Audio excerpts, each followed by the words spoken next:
Well, how do you think the tone of the debate? I thought the tone of debate was good. I think it would have been much better if Bill de Blasio was here. I mean, it's unfortunate that he wants to diss the people of the city of New York this way. Having an opportunity to give your vision is something that you should do as often and frequently as possible.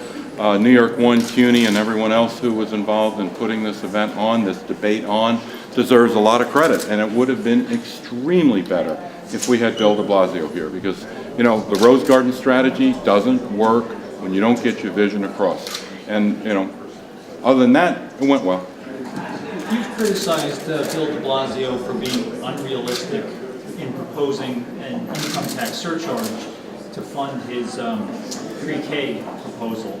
Do you think that your proposal or suggestion of switching control of the MTA bridges and tunnels is similarly unrealistic? Well, I never said his plan was unrealistic. I said it was impossible, but you can have universal pre-K without going to Albany and raising taxes on people. And that's the direction we should go in. New York City is the highest tax city in the United States right now, and focusing on additional taxes is not the direction to go in. I actually believe that there's ways to negotiate with Albany. I've worked with Governor Cuomo before. I've worked with the leadership of the Senate and the Assembly. I will do everything I possibly can to make sure that they understand the most important thing we can do in transportation now and enhancing our economic development is taking these tolls and bringing them down. Look, if these bridges connected anything other than the city of New York, it would be hard to do. But they only connect the 5 boroughs. And people outside of the city of New York should not be making decisions about how much to charge on New York City bridges. Go ahead. Well, you praised at the end Mr. Bloomberg's record on sustainability. I'm curious why you think nobody's really been talking about resiliency and sustainability. I've been the only one giving him praise for it, because as I look and hear everybody want to talk about what Mayor Bloomberg's legacy is going to be, I try to imagine what we've done over the last 12 years and what we're going to be talking about 20 years from now. I believe that Mayor Bloomberg has been on the cutting edge on resiliency, on sustainability.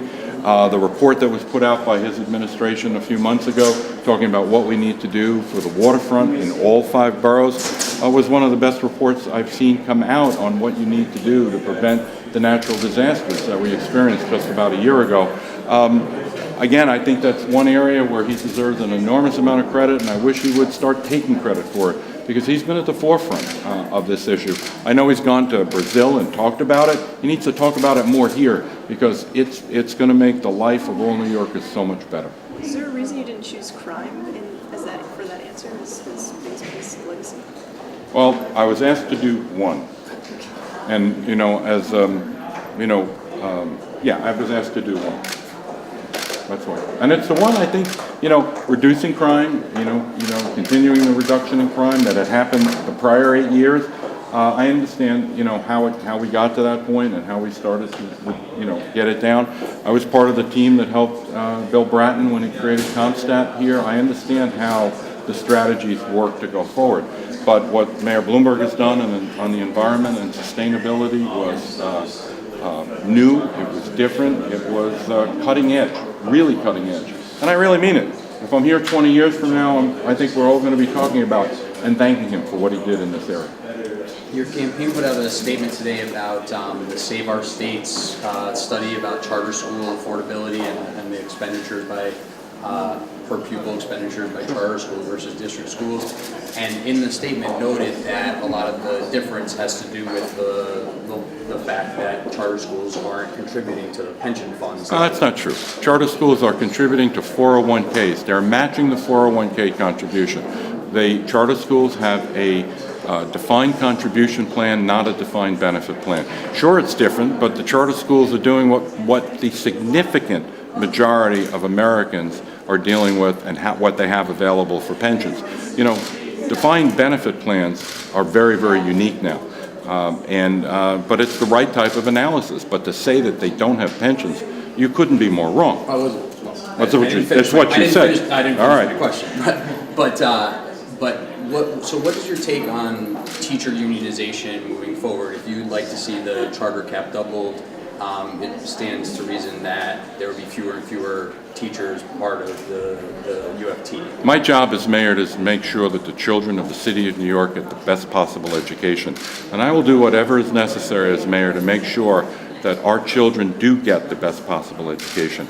There's a role for unions in this city. I went to college because my father was a union member of the PBA and I got a scholarship from the PBA. I do understand the role of unions in this city, but what I really want them to focus on are the children.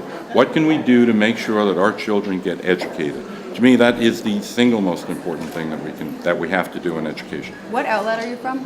At decidenyc.com. This morning, one of your main supporters, one of your chief fundraisers, was reported by the Wall Street Journal as having essentially conceded defeat. You should call Ken Langone and let him tell you what he said to the Wall Street Journal reporter and how he was misquoted. I'm not going to give you the quote. You need to call him directly. I'm sure he'll tell you.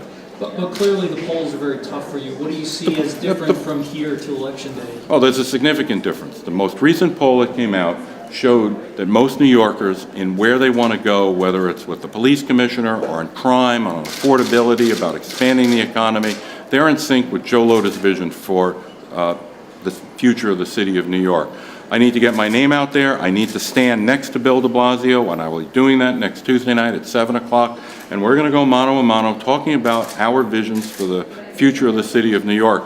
And then you're going to find what an outsider Bill de Blasio is and what he thinks we should do and how close I am to the point of view that most New Yorkers have, a majority of New Yorkers have. And it's very important to see that. Look at the reaction on charter schools. An overwhelming majority of people in the city of New York want to keep charter schools and want to expand charter schools. Bill de Blasio, basically, while he won't agree with this, he will destroy charter schools. Why? He wants to charge tax to a public school that is not needed, and he does not want to have any co-location. What he wants to do will destroy the charter movement here in New York. Okay, thanks everybody.